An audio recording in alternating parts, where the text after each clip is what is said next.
Welcome to IDSL 870 Marketing and Community Engagement. Today we're going to be discussing Week 5, Environmental Assessment, Understanding the Institution's Relationship with the External Environment. And what we mean by that is we're going to look at all the factors that impact the environment we operate in, the demographic factors, the geographic, educational, economic, socioeconomic, employment, and the social characteristic perspectives. So when we look at this idea of the environment, we need to take stock in what are the things we should look at or consider in our environment as we begin to study it. And there are a number of general things we can look at, but certainly this is not an all-inclusive list. You may find there are elements within your own existing environment that are unique to your community college or your district or your university that you would like to study. But here are some basics. The first is the idea of demographics. What should we analyze as far as demographics? Well, things like age. What are the typical age ranges and populations in your communities? If you're operating in Arizona, let's say in the Phoenix area, you might have a wide dispersion of age ranges. You might have suburbs in Phoenix that you serve, for instance, that are much older populations because of being retirement destinations. And you might have areas that are much more of the younger urbanite type populations. In your own specific areas, you might have an area in, let's say, Michigan that's much more rural, and you might have an older age demographic. That also might impact the income levels. What types of income levels do you see within your district? Do you have a bifurcated income system where you have a lot of people who are on the low end of the average income and a lot of people that are on the high end? Let's say you live in a tourist area where there are a lot of lakes, and you have people who own very expensive homes on the lakes who have significant disposable income, and then you have others that maybe don't have that level of disposable income. Or in a rural area, again, where you might have rural poverty or rural wealth. What do the employment demographics look like? What does the gender demographics look like? And then educational levels. Well, consider whether you have an area that has a strong population of highly educated individuals or just the opposite. You might live in an area where educational levels fall well below the state or national norms. Those impact how we offer programming and services. And then your ethnic makeup and a number of other demographic characteristics that I'm certain you can look at.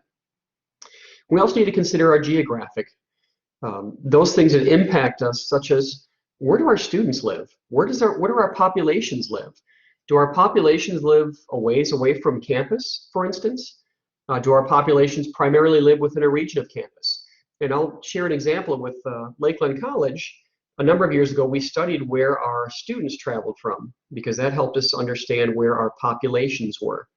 And what we found was there were 3 or 4 areas that were the highest concentration of students driving to campus. What it prompted us to do is open some satellite regional centers in those areas so that students, especially adult learners, community students, didn't have to travel as far to come to campus to take some of the programming that they desired to take.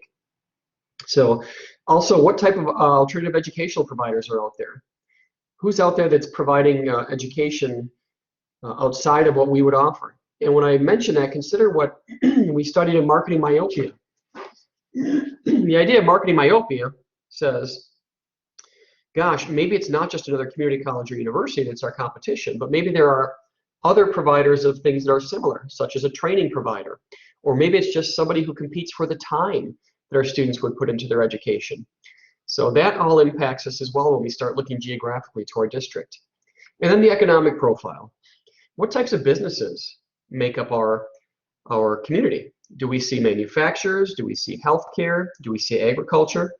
Those will drive as well the products and services or the programs and services that we offer as an institution. This also impacts the type of jobs that are available. Are they primarily blue-collar jobs or white-collar jobs? Do we primarily need to provide ongoing incumbent worker training for those who already have degrees to sharpen their skill set? Or again, if we couple the demographics of education, let's say we have a low population demographic of those who have an education above high school, or a good number of those individuals, and the types of jobs generally require, say, an associate degree or some type of a technical certificate. That will impact how we offer our programming as well. And then give thought also to emerging trends, not necessarily related to education, but what's happening in general in society. What things do we see on the horizon that might be impacting us in general in society? So for instance, a number of years ago, when you consider the idea of this, what thing was called at the time, near field communications. Basically what we're doing now with our smartphones, or with things such as Apple Pay. It's where you can use your smart device, carry all your information on that device, and use it to pay for a variety of things in a variety of places. You might say, well, how does that impact education? Well, as students become more accustomed to that technology, not only will it impact how students pay for their education or pay their bills, but maybe it impacts how they pay at our food service, or maybe it impacts how they pay at the print shop, or all the various services that they use on campus. It also tells us in high-level terms how much reliance on smart devices are impacting our students in general, and how do we capitalize on that. Next, we look at this idea of growth versus decline in general. What's happening in the environment that we serve? Are we in an area of general growth? Are we in an area of general decline? I'll tell you, at Lakeland College, when I looked at the 15 counties we served about 2 or 3 years ago, based on the 2000 versus 2010 census, we realized that all but one of our counties was in a very gradual state of decline from a population perspective. And that really influenced our strategy and how we approached, through marketing and community engagement, our communities to help them grow or to help them become vibrant once again. So where do we get this information? Well, there are a number of areas that we can look at to garner various information. And the first is the US Census. Hey, the great part about the US Census is it's free data, and there's a lot of data out there. That's also the downside, is there is a lot of data out there. Things such as quick facts, things like the American Fact Finder, excuse me, those are places where you can get some very, very good data on geographic areas that you serve. And I would encourage you, as you look at the assignments for this week, encourage you to go out and look at the US Census data in depth. You might be surprised at what you learn. Other areas to look at would be all the various state departments. So you might have a statewide chamber of commerce, or workforce development, or whatever you might call that statewide entity that collects workforce and economic data. They generally will give their data away for free. You oftentimes can get data based on various industries, based on various standard occupational classifications. You can get data based on a variety of things. The next would be if you have a community college system board or governing agency who might collect comparative data. That comparative data with your peers will tell you a lot. Even though you might have geographically dispersed or even demographically dispersed districts, but you can still learn a lot from understanding what's happening at your peer institutions. And then a few other last sources, your local chambers of commerce or your economic development corporations, those who are local to a city, a region, a county.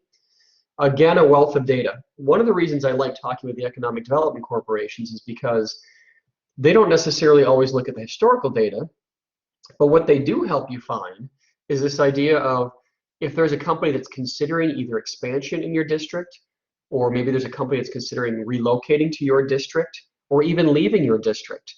That will give you the inside track to say, gosh, maybe we better develop some programming or services to help those industries, whether they're looking at relocating here or leaving or expanding. And then finally, your regional and local governments. They might not have exactly the type of information you're looking for, but they can have some pretty powerful information because they'll have things such as business starts, employment data for the region, unemployment data for the region, tax data for the region. So those are things that could help you as well externally. A few other sources, and this is really more internal data, so not focus external, but look at your own college data. Look at the enrollment trends. What's happening in your enrollments? If you remember the Lakeland College case you were required to complete, there was a figure in that. It was the FTE enrollment trends. And although it wasn't by program, it was by degree type, that 10-year trend really told you a lot about what was happening at Lakeland College. And I would recommend you take those snippets at your own institution and start to analyze what's happening. And then your student demographics. What's happening with your students? Do you see students that are older? Do you see students that are younger? Do you see specific programs that might have older or younger students? I'd like to share a really quick example at my prior college. We did begin to look at the average age of our students in each program. What we found was that in our business programs, students had a much higher average age than those in our IT programs. As we began to look at it, we understood why. Our business programs offered programming in the evening, on weekends. It allowed an older demographic who had other responsibilities in life to attend school, where our IT programs really were offered in that 9 a.m. to 3 p.m. range. And many of the older adults, because of those responsibilities, simply weren't able to attend college in the middle of the day. It allowed us to expand our offerings in IT and really begin to grow those programs based on the demographics. And then finally, two other sources to consider. These are expensive sources. They're contract sources, so it's something you would pay for. But they can be very valuable, especially as you're looking at understanding where growth may be for your specific communities you serve. The first is MC, or Economic Modeling Specialists Incorporated. MC will allow you to look at various job categories and the potential and future growth based on standard occupational classification and geographic boundaries. So you can subscribe to this, you put in the zip codes that you serve, the standard occupational classifications you have an interest in, and it will make projections where they see the replacements, the new positions, and the overall growth or decline of those positions over whatever period of time that you would like to know. Again, there's a cost to that. They will not share their algorithm for how they come up with their numbers, but it seems to be a powerful tool, and it seems to work. And the next is Burning Glass. Burning Glass is similar to MC, although it takes a bit of a different approach. Burning Glass really looks at job postings. So it sends a spider out on the internet. It looks at the types of job postings that are out there and begins to develop a profile of various communities based on the job postings that are out there. And it allows that to make projections or predictions on the types of jobs that may be available.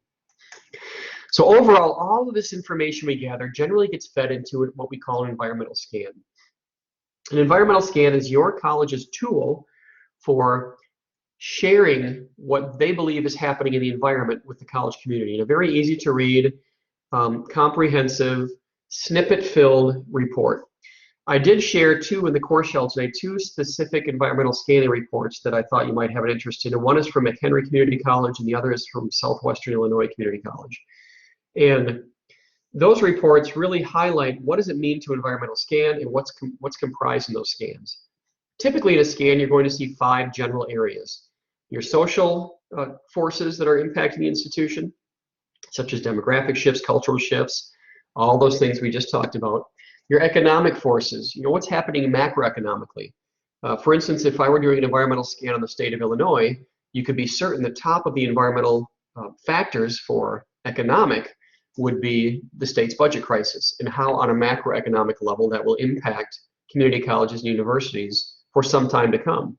This is also where you put your consumer income data. What's happening in your income areas for your consumers? Your technological forces, what's happening with changing technology?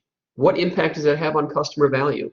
If you think about 20 years ago, nobody ever thought of having free Wi-Fi in your buildings for every student to access. And now it's ubiquitous, and it actually is required by students.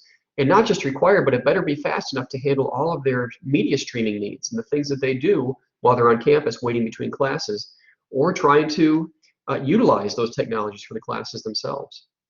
Our competitive analysis, who's out there for competitors, what do they offer, what things could be out there for competitors that may take away from our business. Think about MOOCs, the massive online open courses.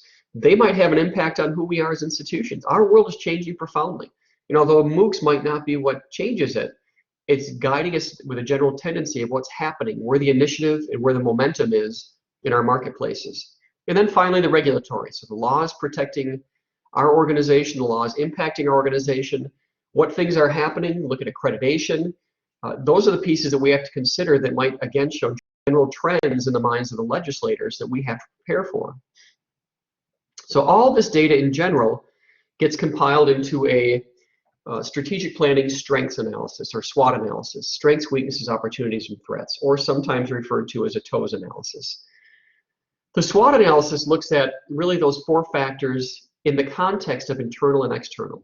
So really, strengths and weaknesses are internal factors to our organization.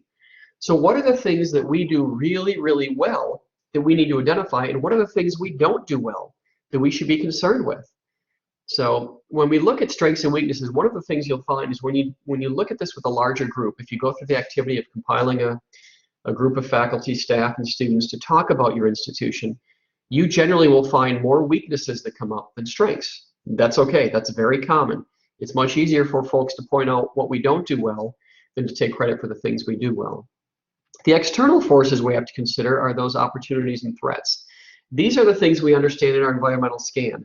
These are the pieces that are coming into play that will impact us as an institution that, quite honestly, we likely won't have any control over. We could adapt to these changes, but we can't control those changes. Where when we look at the internal factors of strengths and weaknesses, we often can control those factors.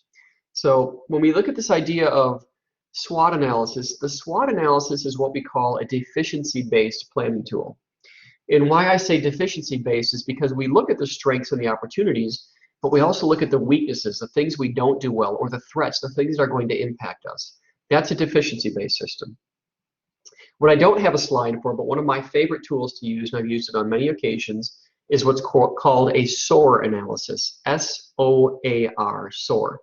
And it stands for strengths, opportunities, aspirations, and results.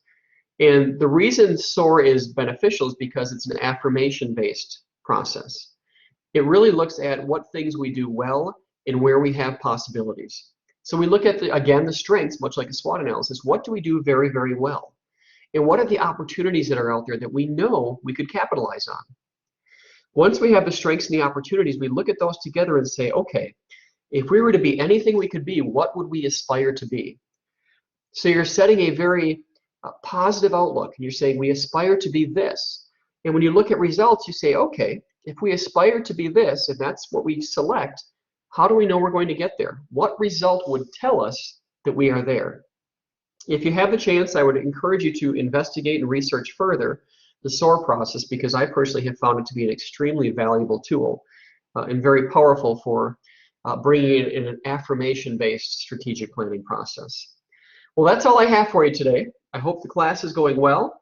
I hope you're enjoying the activities and the readings. And please, again, as always, reach out to me via email or telephone if I can help in any way throughout your learning process. So enjoy your day and look forward to connecting soon.